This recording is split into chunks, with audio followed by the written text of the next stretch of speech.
Roa Jagorowa itu adalah kristalisasi nilai-nilai kemanusiaan kawan-kawan gitu. Saya tanpa sadar itu merekam suara Ibu Intan. Oh iya, saya ingat. Suara Ibu Intan. Dan tiba-tiba kenapa saya harus share ke grup? Gitu. Tentu orang bertanya, apa dasarnya? Kenapa saya harus share ke grup? Saya bilang enggak, ini orang lagi susah. Ayo kita berbagi gitu.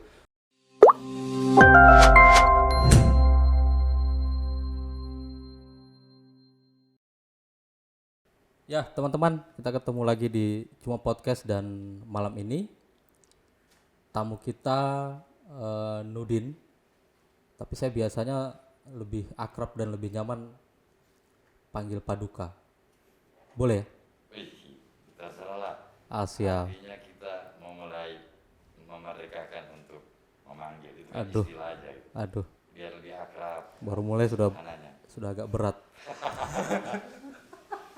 Nanti boleh Siap. vaksin ini kayaknya. Siap, boleh. Boleh ya, udah vaksin semua Kita ya. sudah vaksin kayaknya semua ya. Oscar ya. Dan sudah relatif aman juga kita, insya Allah.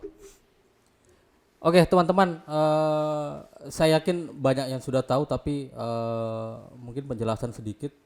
Kalau mendatangkan Paduka di sini, saya jadi teringat satu komunitas besar yang sebenarnya malah dibangun dari apa namanya ya, inisiatif-inisiatif yang apa, dasarnya dahsyat sekali kalau menurut saya, karena titik tolaknya itu di waktu momentum COVID-19. Begitu ya? Ya, Dan malam ini kita mau bicara soal komunitas RJR, Roa Jagorowa. kalau apa ya? Udah dimulai nih ya. Siap. Ya kan cuma podcast. Siap, cuma Jadi podcast, gitu ya, santai aja kita. santai aja. Jadi saya cuma pengen bilang begini bahwa solidaritas sosial itu lebih tua dari yang namanya negara. Jadi solidaritas sosial itu adalah sebuah kultur, sebuah kristalisasi nilai-nilai. Kalau saya mau analogikan, nggak usah manusia gitu. Kita bisa melihat binatang, seorang ibu ketika anaknya diganggu gitu. Itu manusia, itu binatang ya, punya akal, Insting itu insting. apalagi Ya. kita manusia gitu. Jadi saya mempercayai bahwa solidaritas itu lebih tua daripada negara ini gitu. Kita bisa buktikan dengan kegotong royongan. Dan kalau mau bicara jujur, apa ya? Kita nggak punya konsep ya. Mungkin kawan-kawan di Cuma Podcast ini juga kan banyak yang terlibat. Ada Heri, ada Aldi, ada Ahmad Banjir, Oner ya. Betul. Ahmad Banjir, Oner. Oh ya. Hormat untuk dia. Ya, oke. Selamat malam Pak Ahmad Banjir. Jadi poinnya itu bahwa saya membayangkan Heri sebagai kepala rumah tangga ketika harus bisa menghidupi anak istrinya, tapi tiba-tiba harus terhalangi gitu. Ya. Ya, kita waktu itu kan nggak pernah berpikir mau menjadi Superman, Betul. mau menjadi hero. Yang pasti saya punya teman butuh. Dan kalau sorry saya potong, kalau kita cerita kemarin bagaimana RJR muncul justru dari teman terdekat kita. Ya. Sebenarnya kan dulu kalau mau bicara bagaimana sih siapa yang munculin Roa Jagorowa istilahnya gitu. Ya. Kalau saya berpikir bukan saya gitu, saya cuma mencoba mendefinisikan. Sebenarnya kan itu sudah terbangun bahwa Roa Jagorowa itu adalah kristalisasi nilai-nilai kemanusiaan kawan-kawan gitu. Ada kawan Heri, ada Aldi, ada Ipa, ada Anang. Saya bagian di dalam, tapi saya mengakui peranku kecil dibanding teman-teman lain, betul ya? Saya pikir tidak juga. Setiap kita pasti punya peran berbeda-beda. Ada dengan senyuman, ya ada dengan doa. Nggak bisa kita punya porsi yang sudah porsi kita segitu gitu. Apa ya? Walaupun kita hanya bisa berpartisipasi dengan doa, ya alhamdulillah gitu kan.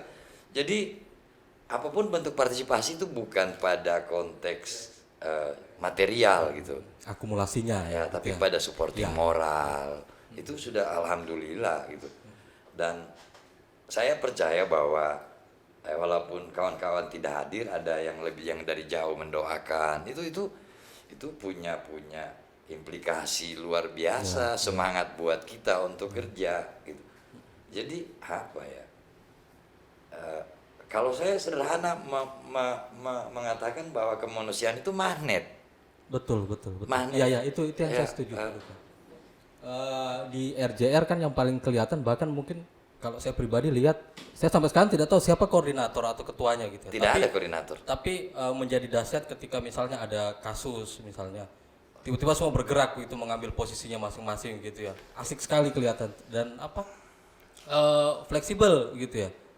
Saya cuma belajar dari kawan-kawan rumah jurnalis kasarnya umpamanya.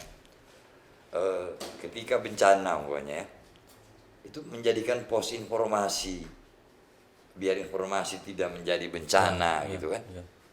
Bisa ada informasi yang tidak liar, membuat pos informasi di rumah jurnalis itu luar biasa. Betul. Ketika kalau minta maaf, bukan saya mau menyinggung, cuman saya nggak pernah merasakan hadirnya negara ketika itu. Tidak apa-apa, singgung saya tidak apa-apa. Yang saya hadiri, saya rasakan, wih, ini ada solidaritas sosial gitu. Saya nggak tahu siapa bawakan saya air. Semua orang merasakan itu gitu. Iya. Cuman yang bisa kita belajar dari rumah jurnalis ketika itu menjadikan pos informasi, semua wartawan-wartawan nasional internasional kumpul di satu tempat dan menyampaikan informasi itu ke belahan dunia yang lain. Itu sebuah solidaritas yang harus bisa menjadi menjadi inspirasi buat yang lain umpamanya. Kira-kira seperti itu sih. Dan artinya memang nilai dari bencana itu juga semangatnya masih terbawa di akhirnya terbentuklah RJR itu. Kalau saya lihat sih nilai-nilai itu masih ada gitu ya. Artinya kan kalau saya pribadi menyebutnya di RJR itu tempat untuk memanage kebaikan-kebaikan orang gitu. Kalau sekali lagi mungkin kita ya karena kita ini sudah besar, kita kan banyak Heri di IJTI, terus teman-teman lain ada di AJI kan sudah terbiasa dengan hal-hal yang namanya seperti itu kan, solidaritas yang menjadi kerelawanan itu menjadi hal yang biasa buat kita. Saya pikir seperti itu ya komunitas kita kan. Saya juga bingung kalau kita mau bilang ada nggak gitu sistem manajemen di Rojak, nggak ada. Yang ada itu ya ketika itu menjadi kebutuhan itu terbentuk dengan sendirinya dan ya alhamdulillah kawan-kawan bisa mengambil peran dan posisi gitu. Kalau saya mau bilang nggak ada blueprint, nggak ada blueprint, tidak ada cetak birunya, nggak ada bahwa itu semua mengalir dan itu terbentuk dan ya itu yang menurut saya dahsyatnya solidaritas sosial. Itu sangat dahsyat. Tapi kalau saya Paduka, saya tetap yakin kebaikan itu juga harus di-trigger gitu ya. Dan Paduka ini salah satu yang men-trigger itu kalau saya pikir ya. Kalau saya pikir itu seolah-olah sebenarnya sudah Tuhan yang mengatur sih. Saya Paduka boleh menyangkal itu, tapi saya lihat itu. Tapi Heri tahu nggak apa yang menjadi trigger ketika Apa itu? Itu ketika saya tanpa sadar itu merekam suara Ibu Intan. Oh iya, saya ingat. Suara Ibu Intan. Dan tiba-tiba kenapa saya harus share ke grup? Gitu. Tentu orang bertanya, apa dasarnya? Kenapa saya harus share ke grup? Saya bilang enggak. Ini orang lagi susah. Ayo kita berbagi gitu. Siapa tahu dengan menampilkan kesusahan itu di grup teman-teman, ada semua dengan isi kepala yang banyak pasti semua pasti punya peran. Iya. Kan? Apa kesulitannya? Dan ternyata betul kan? Iya betul. Kita ingat sekali teman siapa yang bawa oksigen ke rumahnya Bu Intan? Iya. Siapa lupa? Nanang ya, kawan Nanang ya. Oh Nanang. Nanang. Itu kan ketika kita nggak ada di tempat, nggak punya kesempatan, tiba-tiba Nanang ada gitu. Dan tiba-tiba harus mengantar ke orang yang nggak dikenal suaranya Ibu Intan ketika itu kan. saya pikir Nanang juga menjadi trigger. Kalau mau bicara kasarnya nih, Tuhan menghadirkan Nanang dan saya dan Ibu Intan, kasarnya gitu kan. Kira-kira seperti itu. Siap. Ini menarik soal RJR ini. Apa ya? Seingat saya kita waktu keos-keos itu bulan apa itu Pak Duka ya? September atau Oktober tahun lalu? Juli, ya? Agustus. Juli, Agustus. Dan apa kalau teman-teman tahu, kita kan tergabung di grup besar itu ya RJR, dan itu bising sekali 24 jam bahkan misalnya hanya sampai ngurusi satu orang misalnya bisa sampai 24 jam diskusinya. Tapi ya mungkin ini ya, Pak Duga tadi sempat bilang ada peran negara yang tidak sampai mungkin ya. Apa ya, kalau saya sederhana sih melihat bahwa negara ini tidak punya mitigasi plan. Betul. Gagap akhirnya ya. Ya akhirnya seharusnya kan kita nggak bisa menyalahkan birokrasi ketika itu, nggak. Mereka menyelamatkan keluarga, itu manusiawi dong. Saya nggak menuntut pemerintah daerah, enggak. Semua mau menyelamatkan anak istrinya, dan itu manusiawi. Gitu. Dan yang saya berpikir seharusnya negara hadir itu ya teman-teman yang di luar kita gitu, hadir tiba-tiba membawa. Kita bisa menyaksikan, kalau mau jujur mungkin 3 hari 4 hari nggak ada deh negara waktu itu. Ya betul. Yang saya melihat waktu itu yang sampai sekarang masih saya sangat apresiasi itu teman-teman PLN yang begitu mencoba menyampung itu berapa hari setelah kebencanaan. Oh, ada dari kebencanaan kemarin itu ya. Iya. Nah, sama ketika ada hal menarik juga ketika kawan-kawan, ada teman kalau dalam konteks RJR ya, tiba-tiba minta oksigen lagi di Ya, itu yang sering. salah satu UGD. Itu yang sering oksigen itu. Kami pasti kaget kan, kenapa kok bisa gitu UGD kehabisan Padahal oksigen. di rumah sakit itu. Padahal di rumah sakit, sementara Pak waktu itu sudah dari pemerintah daerah ngecek nggak ada, kita punya oksigen butuh gitu. Saya berpikir ini perlu ada yang salah dengan mindset kita gitu. Apa itu? Ya, bahwa mitigasi plan itu ya karena cuma dalam konteks tekstual, formal, itu nggak hidup dalam konteks dan perilaku nilai. Ya. Kita kalah sama orang dulu loh. Orang dulu coba menamakan desa Duyu. Duyu punya arti apa? Iya. Saya melihat justru kita yang sok mengaku pintar dengan gelar dokter tapi nggak punya legacy. Beda orang dulu yang nggak punya pendidikan tapi sudah bisa kearifan lokal itu kan sebagai bentuk legacy dari mereka. gitu. Itu saya kita nggak muncul gitu. Itu dan ternyata ketika kita coba cek kembali, problemnya kan bukan oksigennya yang kurang, tapi tenaga yang mengantar oksigen itu ke sumber aneka gas itu yang nggak ada, sakit terpapar. Sementara pegawai di aneka gas terpapar. Sederhana banget. Iya. Sesimpel itu. gitu. Masalahnya sebenarnya. Dan itu kita tidak bisa tahu kalau tidak ada yang minta O2 dari UGD. Ya. Nah, kita nggak mungkin dong terus menghakimi yang salah ini direktur Dr. Heri zaman itu. Nggak bisa. Dr. Heri itu udah banyak beban yang dipikirkan. Dan tidak ada waktu saya pikir hari Dan itu. dia nggak ada waktu dengan untuk memikirkan situasi itu. seperti Dia itu. tenaga kerjanya kurang, pasiennya naik berapa kali lipat. Iya. Dan bahwa ternyata karena kita sering terlatih untuk itu mengambil posisi, ya saya nggak tahu tiba-tiba seorang Muharrem Nurdin jadi kurir atau seorang Erik Tamalaki jadi kurir staf khusus menteri loh. Ya kalau kita bisa bilang 3 bintang itu, saya harus salut juga sama doi. Saya petenda sedikit ya. Hormat. Ya buat orang-orang tuh Pak Mulhanan Tombolotutu, buat kepala Damkar ya. Ngapain dia mau ngurus tentang O2? Dia kalau ada kebakaran mungkin, tapi dengan 24 jam dia standby di handphone itu, kita mau nangis darah juga, apa hubungan damkar dengan orang COVID? Kasarnya gitu loh. Dan dia pasti bukan dapat duit tapi keluar duit. Betul. Iya kan? Betul.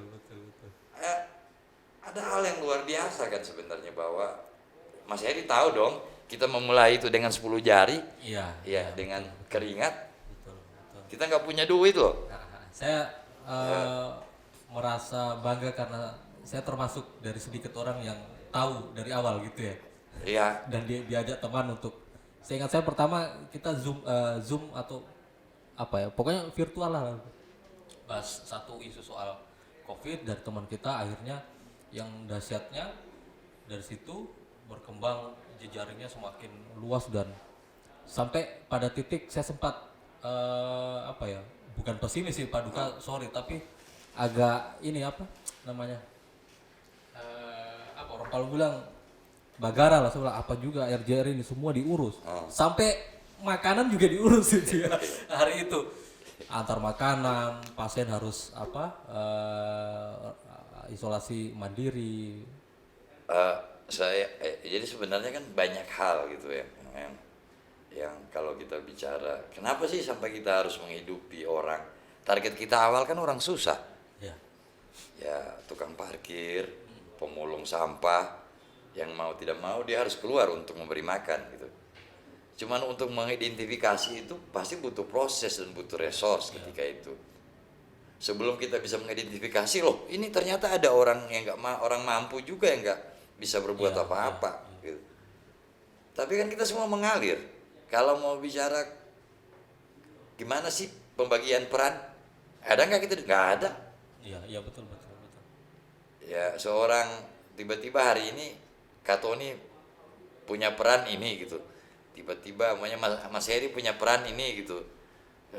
Semua kan ngambil peran masing-masing gitu loh. Jadi kalau kita mau bicara nggak ada yang superior sih. Iya, saya lihat, saya tahu sekali. Kalau mau dibilang saya nggak juga superior, siapa bilang? Saya nggak semilitan Patar tuh, biar Patarudin kan biar hujan dia antar. Kadang-kadang menjadi driver menemani Ridu dengan Anan. Itu maksud saya tidak ada yang bisa diukur gitu loh.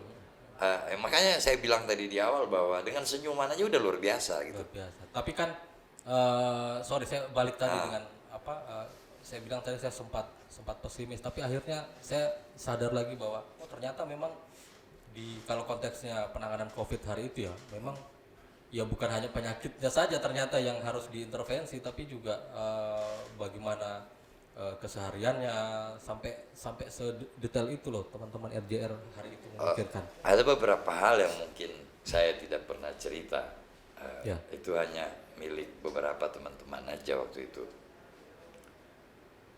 Kenapa saya tidak cerita? Biar tidak menjadi panik ketika itu.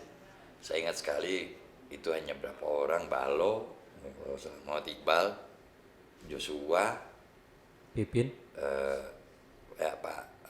terus Katoni, Andi Maulanan. Pipin nggak ikut waktu karena dia fokus administrasi waktu itu. Kanola Mangkona sama saya. Itu tentang ada 29 pasien yang butuh O2 di rumah sakit Ampana, tambah 3 anak kecil, jadi 32 orang di satu rumah sakit yang oksigennya hanya bisa bertahan 7 jam ketika itu, 18 jam.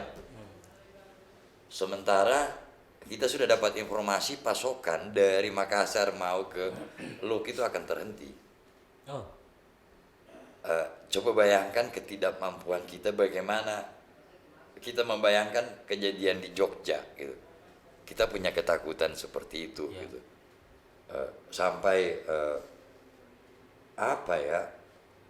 Mungkin ya karena sudah kelewat takut, kelewat panik, jadi sudah lebih tenang menghadapi itu gitu. Bagaimana mengaturnya yang saya sekali lagi insya Allah ini bukan kita tidak mau riak bahwa kita jago, tidak. Yang saya cuma ingin bilang bahwa ini bisa menjadi pelajaran berharga buat betul. mitigasi plan kita ke depan. Iya. 18 jam waktu itu kita hitung. Sementara bawa aja perjalanan ke Palu itu mobil gas itu harus 24 jam lebih, nggak bisa. Nggak bisa karena bawa gas. Iya. Saya konsultasi sama, bahkan waktu itu yang saya kaget pihak direktur rumah sakit nggak tahu Rumah sakit yang di sana. kondisi itu. Ya kita dapat informasi itu karena kebetulan kita bikin satu grup yang isinya semua kepala UGD Oh, iya. di rumah sakit di Sulawesi Tengah. Jadi kita dapat informasi yang A1 lah tentang kondisi pasien waktu itu. Itu tidak bisa. Bagaimana kita mau ambil? Ini tinggal 17 jam. Tiba-tiba at least di akhir cerita proses, singkat cerita kurang 7 jam. Kita belum ada solusi. Ya. Saya ingat sekali mukanya Joshua itu pucat mau nangis, Balo itu mau nangis. Saya bisa bayangkan itu. Itu nggak bisa ngomong. Cuma kalau mereka hadir berdua di sini, saya bisa bilang itu. Mereka berdua nggak bisa ngomong, nggak mungkin dari Palu. Tahu nggak itu informasi kenapa, solusinya apa? Solusinya itu ya satu grup rumah sakit IGD itu yang mengabarkan. Minta dong yang dari Bangkep 4 tabung. Ya, Minta dong karena dekat gitu. dekat. Karena jatah mereka yang kita ambil. Iya.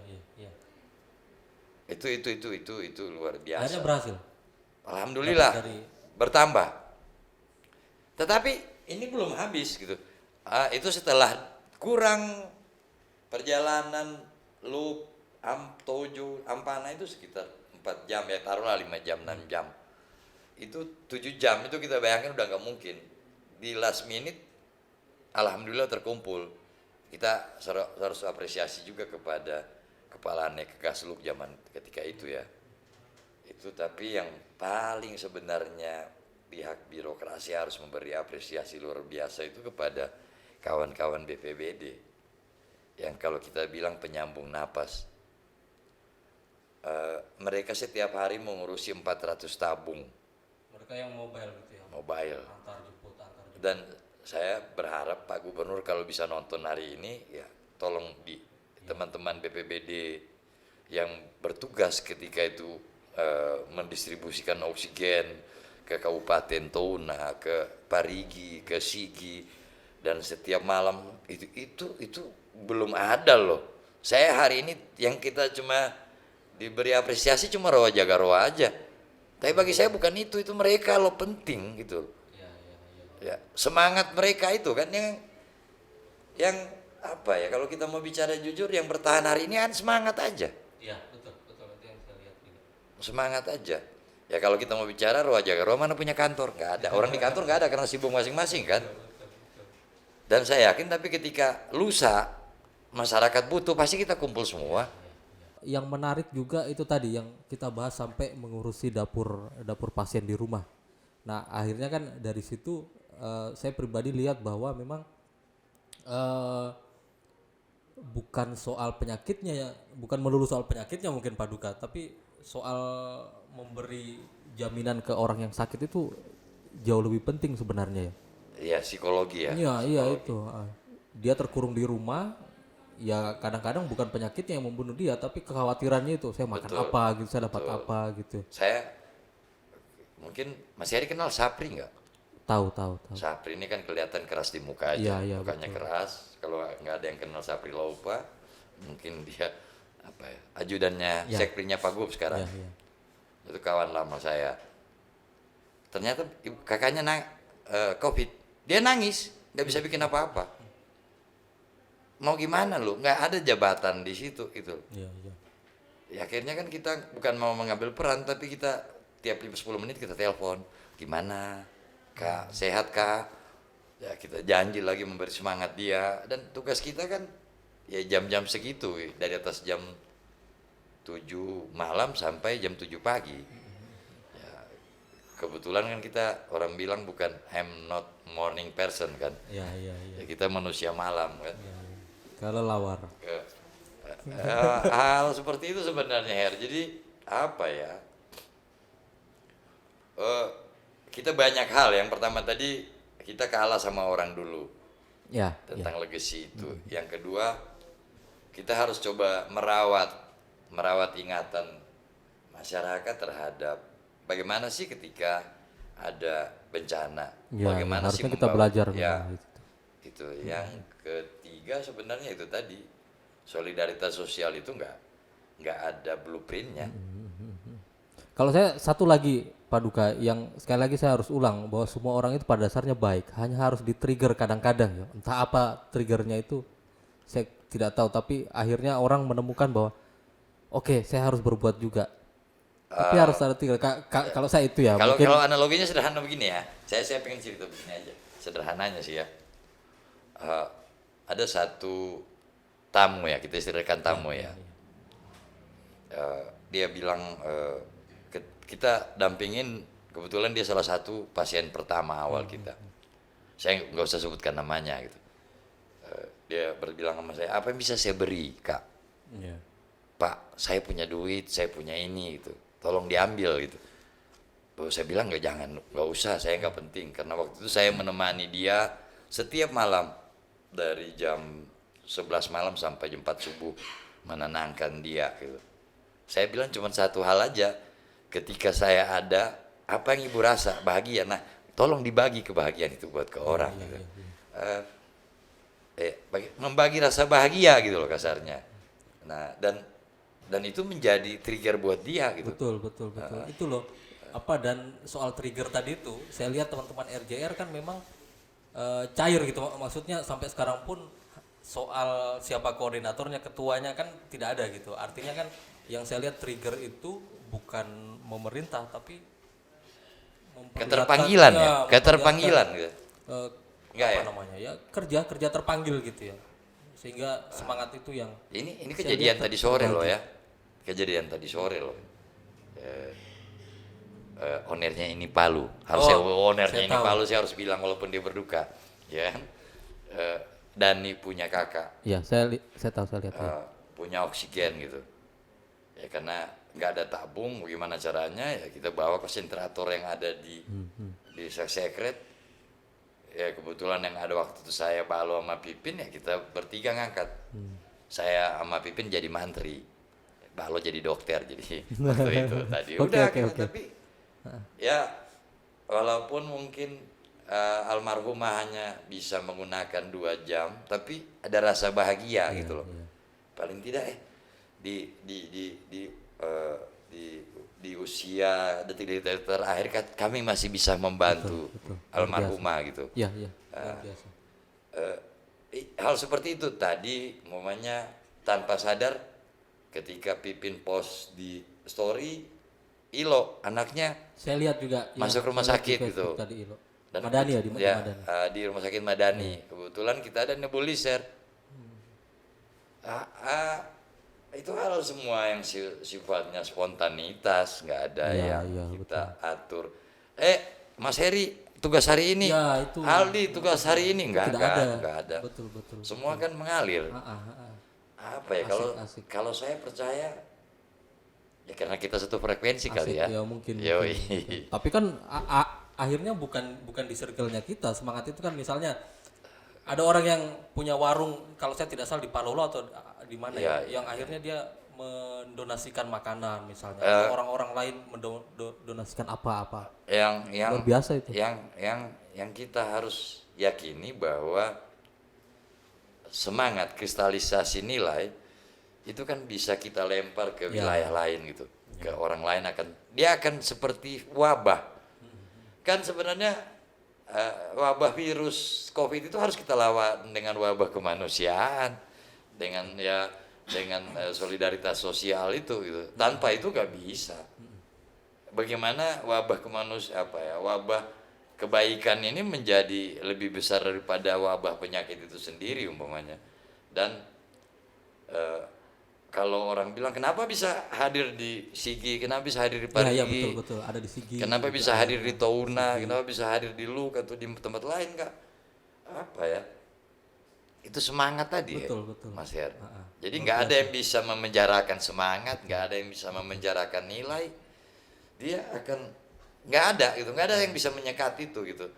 Kemanusiaan itu di atas segalanya sih, kalau menurut saya. Luar biasa. Iya. Itu kalau bikin buku bagus itu Pak Duka. Artinya bisa Artinya, juga sih. Iya, semangat itu diawetkan dalam bentuk buku. Wih, keren itu. Saya menarik sih, apalagi kalau ada yang saya jago menulis ini kan Yardin. Saya batin deh kau Din. Artinya Yadin juga ada di sini. Oh iya, Menarik. seharusnya gitu. Dia apa ya? Aktor juga, pasien juga iya. Ya, waktu Mas Heri itu. membayangkan nggak gitu? Saya kita ceritain aja ya, cerita kawan-kawan ya. Itu lebih asik kan. Iya, iya. Bagaimana seorang Yardin bisa mendokumentasikan dia pingin mengikuti proses COVID itu gitu. Siapa pasien, bagaimana kegaduhan, bagaimana kegentingan itu dirasakan, sampai bilang jangan keluarkan saya dari grup.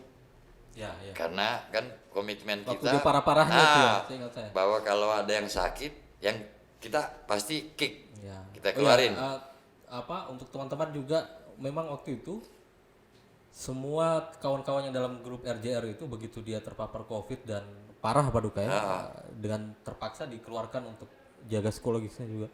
Hardin bermohon Supaya tidak dikasih. tidak dikasih keluar, dan saya kalau mau jujur saya minta maaf, saya tidak mengeluarkan dia karena saya pikir bukan saya pikir Yardin itu lebih, karena Yardin itu siapa tadi lagi kau Din. Dia bisa menyusun kata-kata itu lebih sistematis dan punya makna yang kuat menurut saya ketika itu, sehingga saya tidak keluarkan.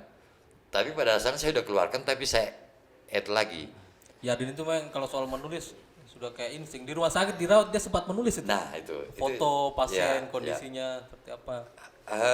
setiap proses itu bisa didokumentasikan dengan kata-kata yang besar maknanya menurut saya. Jadi sampai bagaimana dia nggak mau dibawa ke rumah sakit, Ya, tinggal di itu, sekber, saya seakan rasakan seolah-olah betul kuat gitu. Ya kan? Karena bagaimana mau menyampaikan informasi? Wah, kalau saya sakit ini, saya nggak bisa menyampaikan informasi yang baik buat masyarakat kan. Tapi ya sekali lagi, badan kita bukan milik kita, badan kita kan milik Tuhan. Kita nggak bisa tahu batas kita gitu. Betul. Ternyata ya kita harus menyerahkan diri juga ke Tuhan akhirnya. Banyak hal sebenarnya. Memang hari itu Yardin salah satu yang bandel menurut kita ya. Ya akhirnya memang harus dipaksa gitu. Ya, Ada kondisi tertentu yang memang kita harus paksa. Gitu. lucu.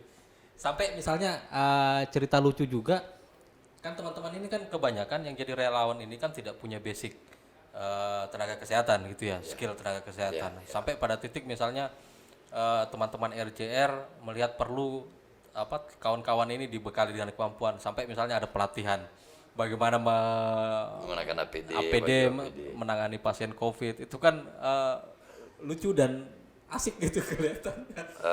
Yang menarik sebenarnya, kalau mau kita dengar lagunya yang dibikin sama Adita Kilisan itu kan menarik. Ya. Sudah saatnya kita tidak, ini hal yang genting. Hari ini kita nggak bicara baju, hari ini kita tidak bicara kita siapa, tapi apa yang bisa kita beri terhadap sesama, apa yang bisa kita bagi untuk sesama kan. Itu sebenarnya juga menjadi trigger, menjadi penyemangat semua orang untuk berbuat, bahwa kan kita nggak pernah menemukan umpamanya banyak mobil ambulans, banyak partai. Iya itu juga. Itu parkir di ini, wah itu keren itu. Ada ini partai ini. Iya, dan itu nggak ada direkayasa, nggak ada. Jadi semua kan, sekali lagi, kemanusiaan itu sebuah magnet. Tanpa sadar, dan itu mereka sendiri menanggalkan. Saya membayangkan begini ya, Her. Coba kalau ketika kita bencana, minta maaf ya teman-teman, kalau bisa ada bencana ada stiker, ada Ya, bendera, itu juga. di mana-mana tuh kan, bahwa oh saya pernah menyumbang ini. Tapi COVID ada nggak yang bicara itu partai Ya, ketika betul, di RJR? Betul. Itu kan nggak ada. Nggak ada loh saya ada, ini tidak. partai ini gitu. Tiba-tiba seorang Neng habis rapat, Neng saya beri lagi kau Neng. Corona. Mutmainah corona. Eh, habis rapat tiba-tiba dia harus datang pergi. Dan walaupun itu dia lakukan menjadi kebiasaan dia, tapi bagi saya itu kan nggak ada ketika itu dia nggak bukan seorang anggota partai apa, bukan ketua komisi gitu. Jadi banyak hal yang kadang mungkin karena rasa kemanusiaan itu lebih besar sih daripada yang namanya status sosial. Betul, betul. Kemanusiaan itu lebih mahal dari yang namanya Oh ya. uang berapapun angka kita di rekening gitu. Ya, apa ya? Kemanusiaan itu tidak ternilai sih. Sederhananya. Wah, itu keren sekali kalau jadi buku itu menarik kayaknya. Biar itu tadi semangatnya diawetkan dan orang-orang ke depan generasi nanti bisa paling tidak ya baca cerita itu kan asik Ya, gitu ya. saya berpikir, saya mau berharap begini deh. Artinya harapannya mungkin dari semua orang kan pasti punya perspektif, testimoni sendiri gitu. Saya kan berharap IPA, Lato Ale kan bisa ngobrol juga tentang Roa Jaga Roa. Cuma kan dia nggak mau ngobrol, takut katanya. Padahal cerdas orangnya kan. Halo IPA. Iva. Pak Duka, tapi kalau ada data atau ingat berapa pasien waktu itu yang ditangani Hampir teman-teman? 900-an sih. 900-an. Ya, hampir 900-an, hampir 1000-an lah. Yang kalau yang masuk di data diberi makan 900-an, tapi kalau semua sekitar 1000-an lebih. Wow. Kan Iya. kita memberikan regulator itu di beberapa kabupaten, kirim ke Otouna, kirim ke Bangkep, ada kirim ke Buol kalau nggak salah. Ya, Jadi ya. itu kan tidak kita nggak data gitu pasiennya siapa yang butuh. Jadi kalau kita mau bicara mungkin 1000-an Iya, lebih. iya. Sekitar itu Ya, kalau saya lihat. karena banyak regulator yang kita support taruh ke rumah sakit.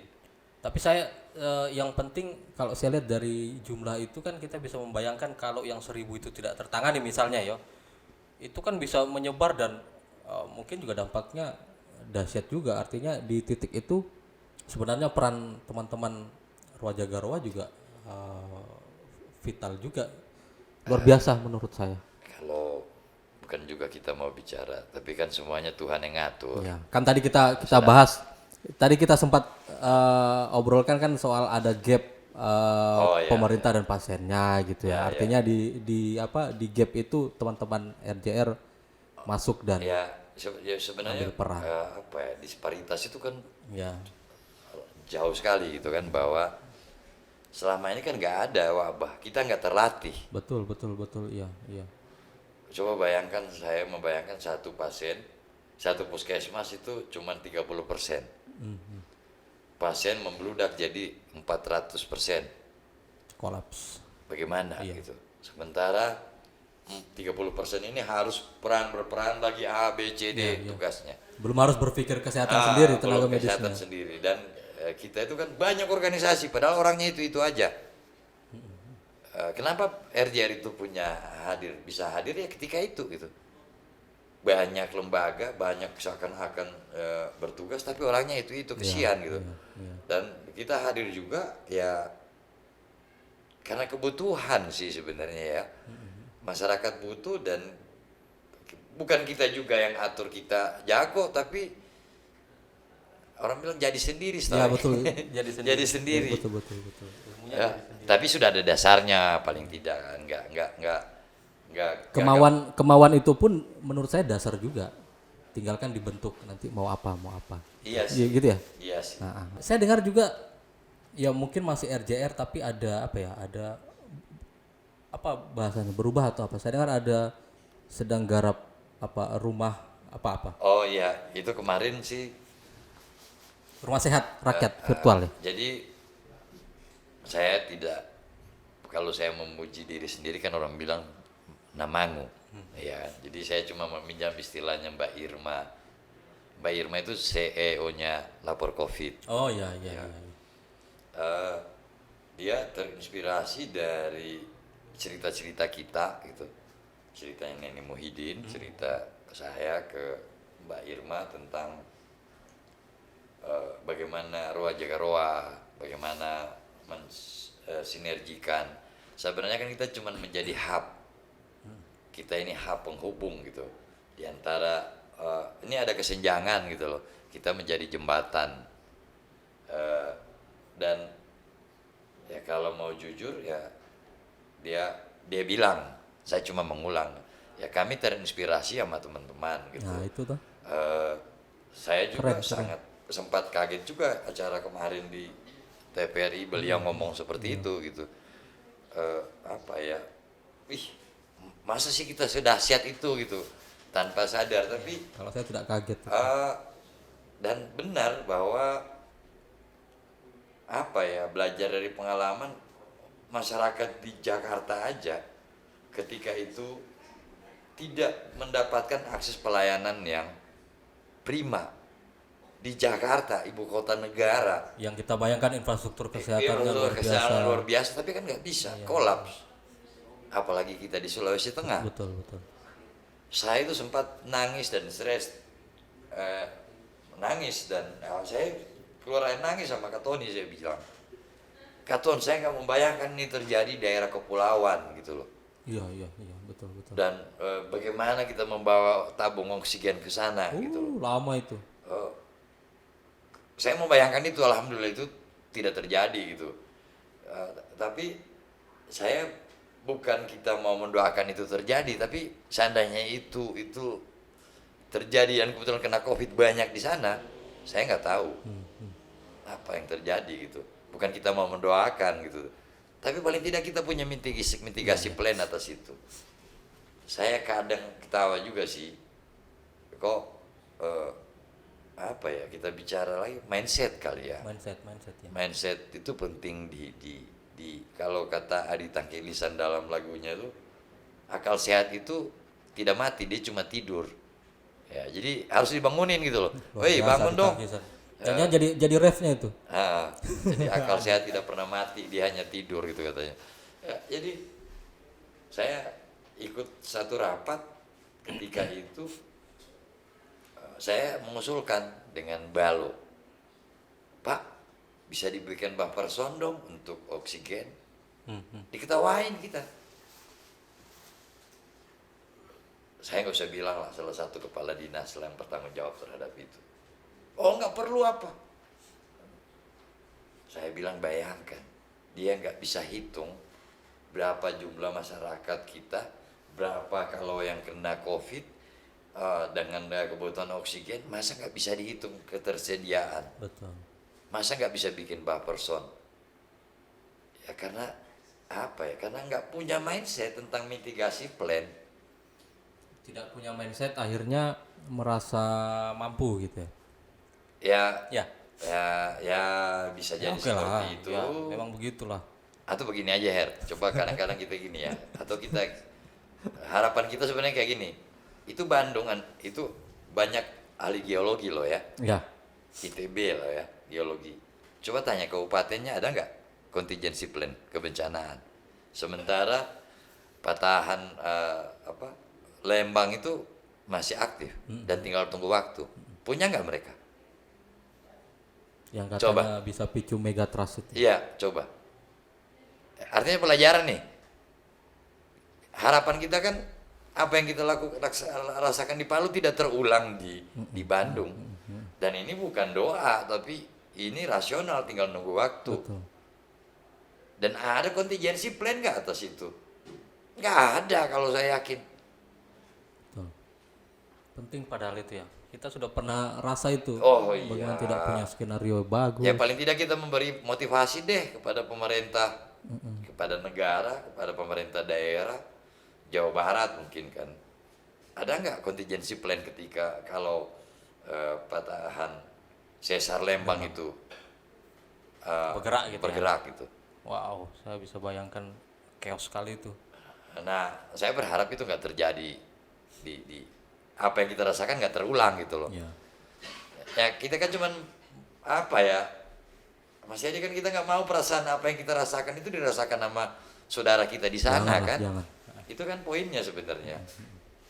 Kembali ke itu tadi, rumah sehat rakyat virtual itu. Apa sebenarnya yang mau diusung lagi? Ya itu sebenarnya lebih mendekatkan mendekatkan akses kesehatan masyarakat terhadap akses kesehatan sih. Iya. Jadi sifatnya telehealth. Jadi itu bukan pada konteks COVID saja. Harapannya kayak kalau kita mau jujur, apakah di setiap desa kita punya dokter? Iya itu. Belum kan? Kalaupun ada yang saya banyak dengar cerita tuh, kalaupun ada paling 1-2 hari di situ. Ya puskesmas. Ya puskesmas. Ya sering kalau itu ya. di desa nggak semua ada puskesmas dong. Iya. Oh iya di desa malah tuh. Nggak ada gitu. Nah kita berharap kita hadir gitu. Iya. Kita hadir menemani masyarakat yang sakit, bisa berkonsultasi ke kita gitu. Cuman memang pekerjaan berat buat kita itu bagaimana kalau kita mau jujur, bukan kita mau menyepelekan masyarakat di desa, tapi WhatsApp itu bagi orang tua itu kan bukan sesuatu yang biasa. Iya betul. Nah, cuma itu akan kita itu bagian pekerjaan rumah kita sih sebenarnya ke depan, bagaimana WhatsApp itu bisa digunakan untuk menjadi jembatan terhadap kesehatan. Iya. Jadi itu rumah sehat rakyat virtual gitu. Keren. Tapi saya yakin walaupun sekarang misalnya belum menemukan konsep atau jalannya, kalau belajar dari Kalau rumah sehat rakyat virtual ada jalannya konsepnya loh ya. Iya, Ya. maksudnya RJR-nya. nanti akan menemukan kesempurnaannya itu. Ya, Saya yakin karena orang-orang dalam juga Ya. banyak dari RJR dan pasti punya pengalaman yang bagus lah dari situ. Pak Duka, sebelum kita tutup, semangat RJR itu masih relevan sekarang kah? Kalau saya sih bukan RJR-nya. Jadi RJR itu kan sebenarnya cuma simbol. RJR itu kristalisasi nilai-nilai kemanusiaan kawan-kawan. Ya. Yang ya itu selalu akan hadir. Ya, kalau saya bilang itu apa ya? Api abadi gitu. Kemanusiaan itu abadi gitu.